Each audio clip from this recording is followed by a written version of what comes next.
Yeah. Anyway, basically this is our timeline. Yep. So with the horse trams that started in 1861, up until when the line closed in 1961. So that's only like 100 years from the beginning to the end. So with your horse trams, and then steam trams, electric trams, then the modern electric trams, and then the end. So we don't have any tram in Sydney at the moment? We have the new generation All right. of electric trams. But these are the original trams, the vintage. Right. They are vintage now. But yeah, so we had the horse trams in 1861, then we went up to 1879, we had steam trams. So this one behind you here is a steam tram motor.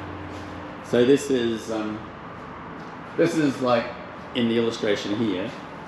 And then we moved on to cable trams for a short period, like in San Francisco. And then we moved on to this newfangled thing called electricity. And so this is one of the first electric cars, and we have one of those third in the queue up there. We'll have a look there in a second. Sure. And then we had various different models, shapes and sizes. These ones are smaller ones, and these ones down here are the biggest ones that we had at the time. This one here could seat about 80. This one here seated about like 40 or 45 or so. Anyway, so if we turn around here, we've got the steam tram motor. If we go a little bit further down, there's an illustration that kind of shows the steam tram motor and its 3 carriages that are pulled along the line behind it. So down here I think is either circular key or central, probably circular key. Actually this one here is smaller, but it's kind of probably easier to understand, because basically this is a map of most of the Sydney system at 1950 at the time, whereas within a decade all of this was gone except for one line. And that line here is the one that goes from La Perouse down here all the way up here to where the Opera House is now.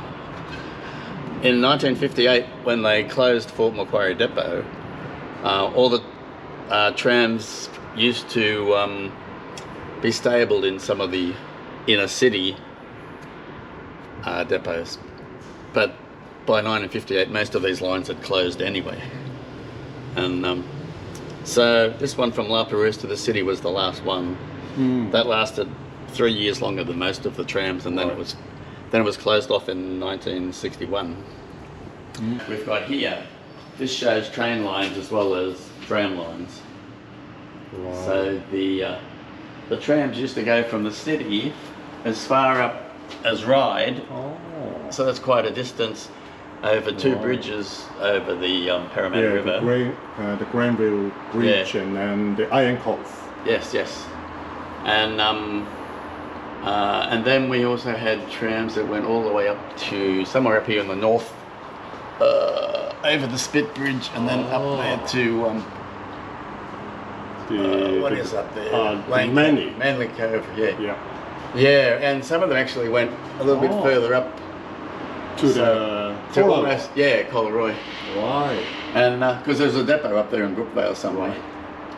So they went really north, they went northwest, they went south down to La Perouse. That's that line I was telling you about. Right.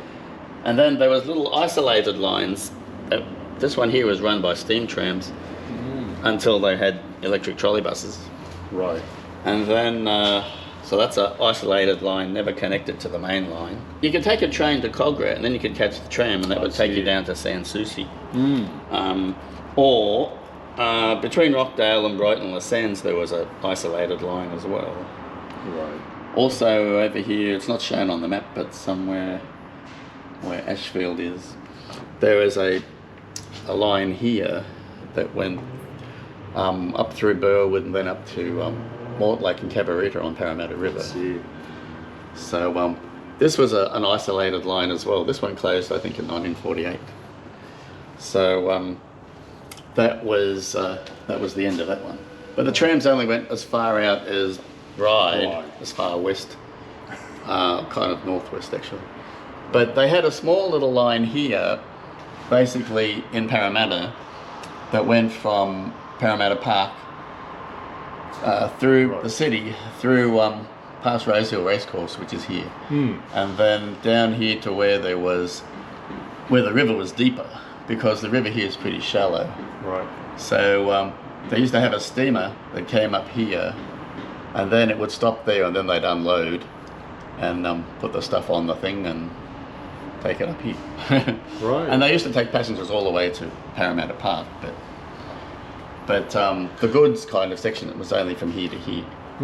If we go along, this little tram is a scrubber tram. Basically, it scrubs the tracks when they're newly laid, so that. So it's not a passenger tram. No, this one is what we call a service tram. Right. Or a works tram.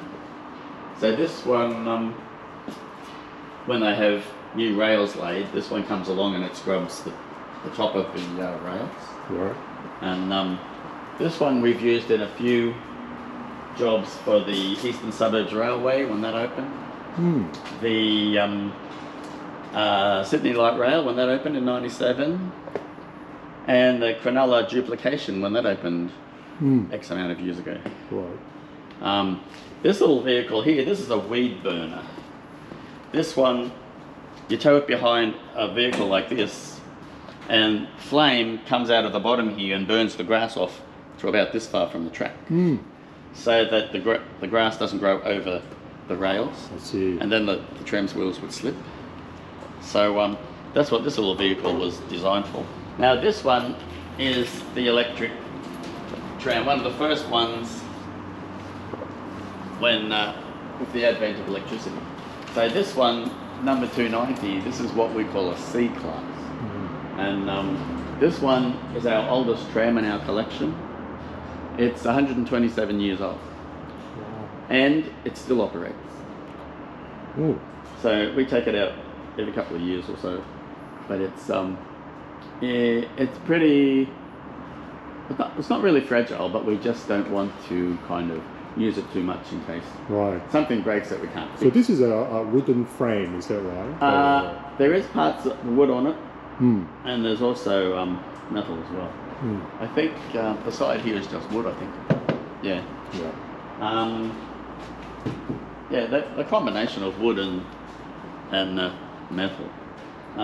Some of the newer ones, of course, have got like sheet metal on the side. So most of the trams in this building all work, still operate. Some of them, like the ones up the back there, are awaiting restoration. Now, this tram here, when they first went into service in the late 1890s, within 10 years, they began to get too crowded because there was too many people wanting to board. So the Tramways Board came up with this design, which we call an F class. And it obviously seats more people than this smaller one.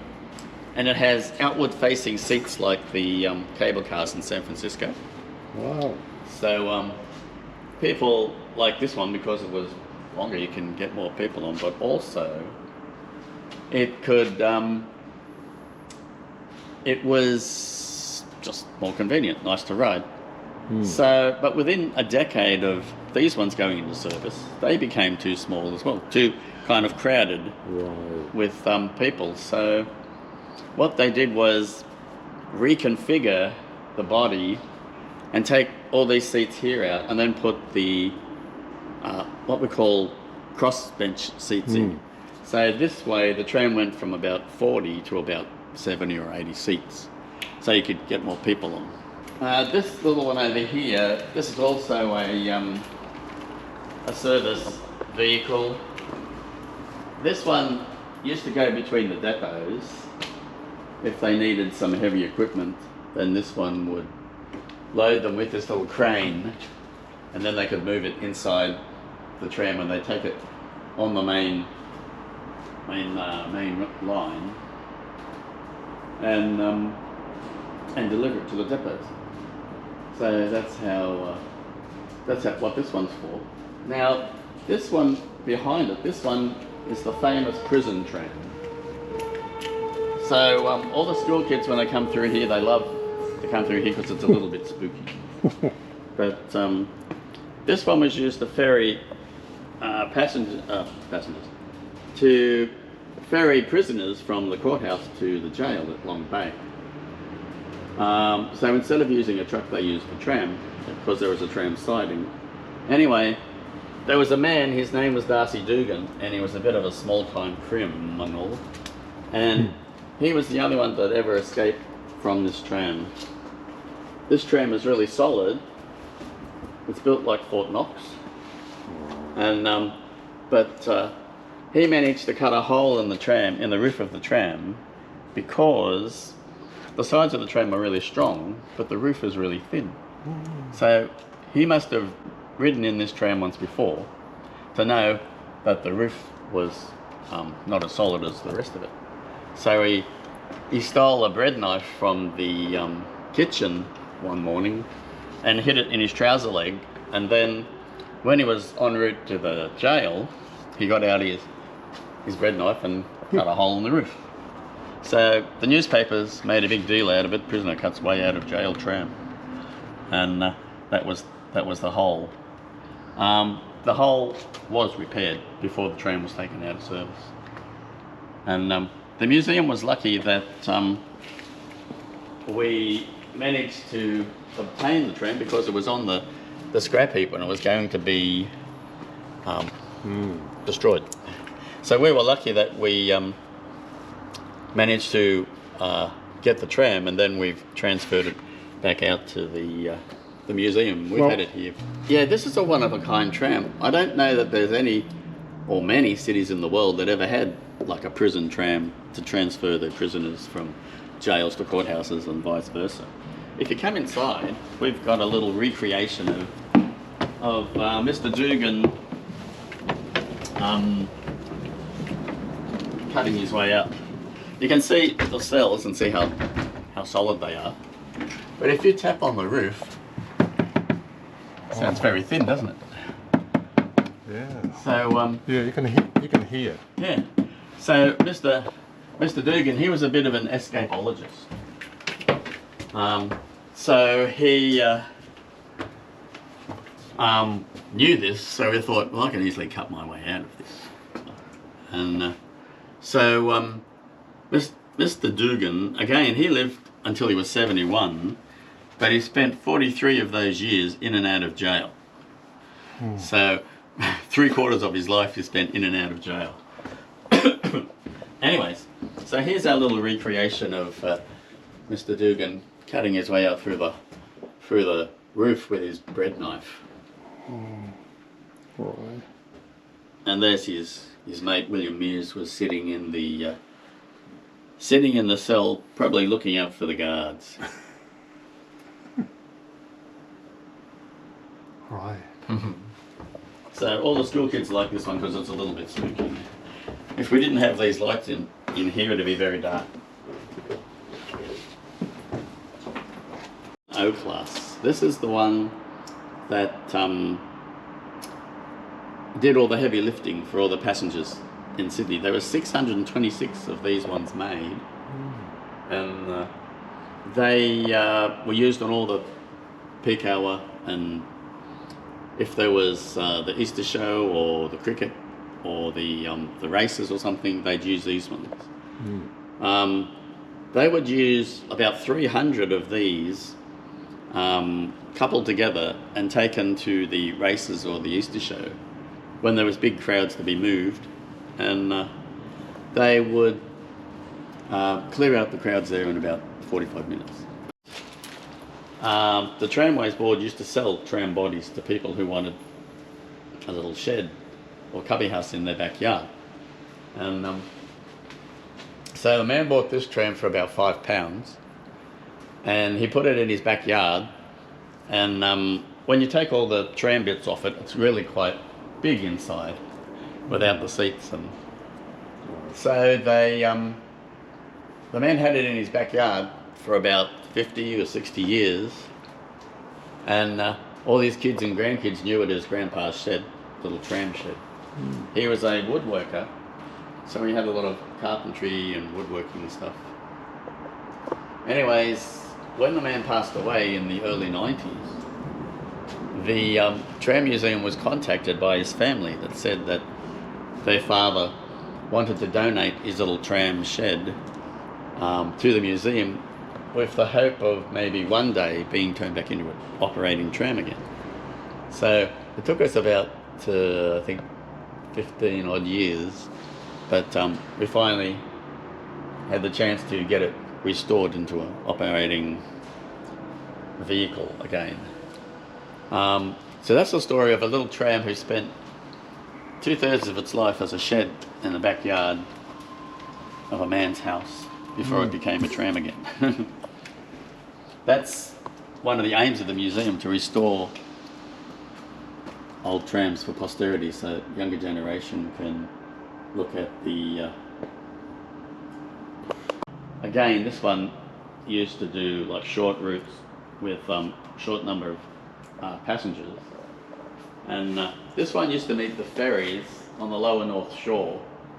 Then they would take the people up to the top of the hill where they could go further on the North Shore. So that's this little K class. This one seats about 50. Over here we have an electric trolley bus. Yeah. So if you look at the little sign here, and you can see what the trolley buses look like in the depot, out the front of their depot. This one's down near, I think, Cogra Station, or is it Rockton Station? And there's a couple of colour pictures of it there. But this tram, this bus, when we found it in a paddock, it looked like that. It had been just taken apart over the years by vandals and just people looking for scrap metal. This bus sat in the paddock here for 17 years before the museum acquired it. And then it took us another 20 years to find enough pieces to put it back together again. To restore. Restore. And eventually we finished it. It took us about 20 years, and but we finally fixed it up to this condition. So it's just a static display because we haven't got any overhead.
Oh,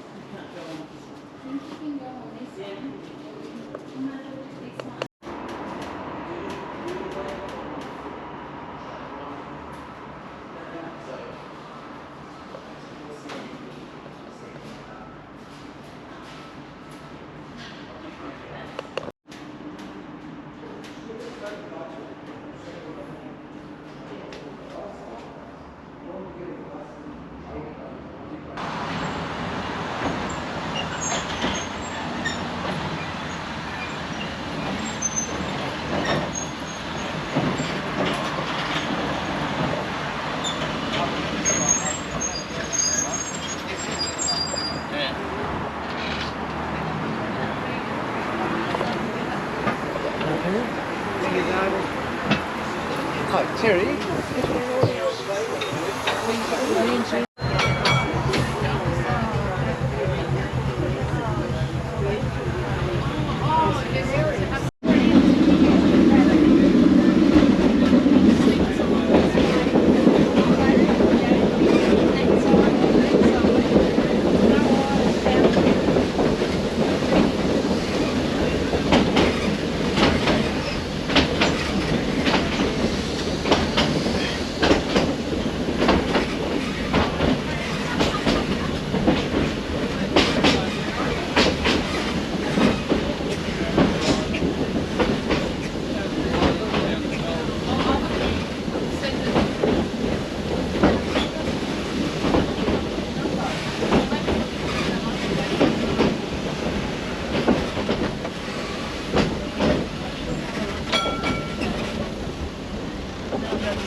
suburb of I didn't want to show my ignorance. suburb of Brisbane. I didn't want your back.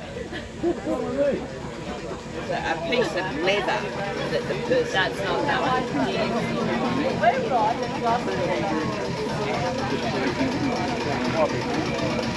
Going through the city.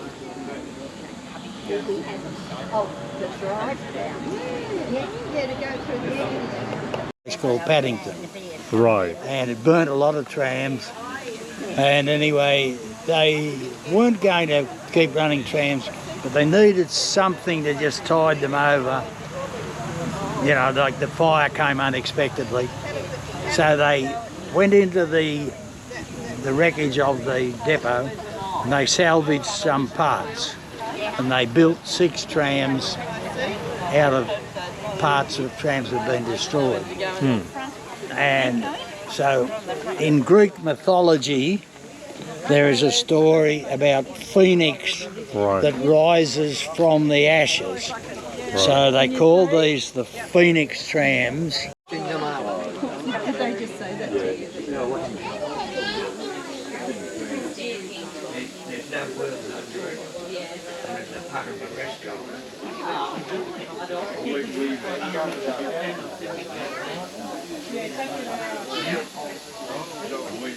Neither. Who do you want to do today?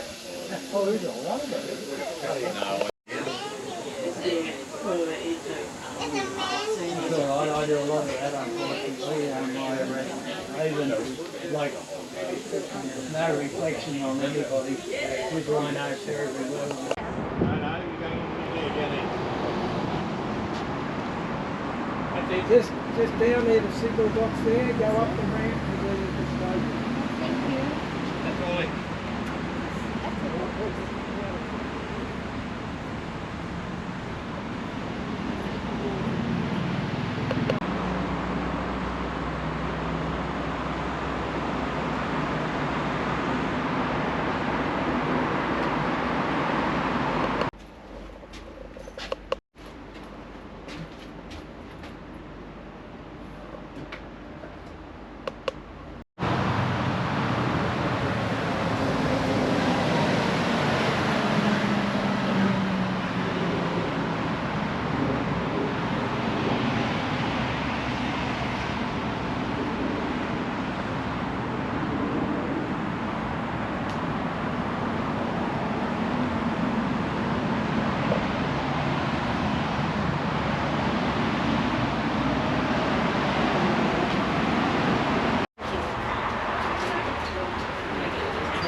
Fiberglass now, so whether that's because of cost or whether it's because they can't find anyone to do the tinder work now, I think that's probably more the truth.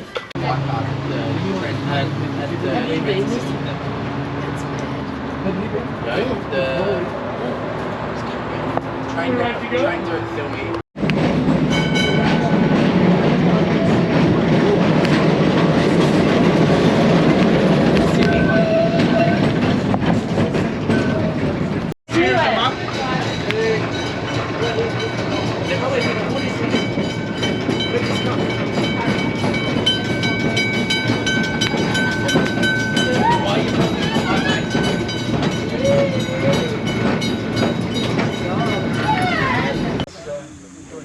course, they don't have the weather. I mean, either end of them, I think the same problem. One of them.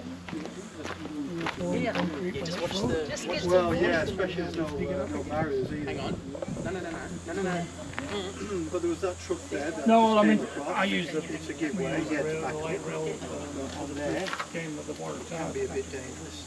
The Sydney football. I'm going to take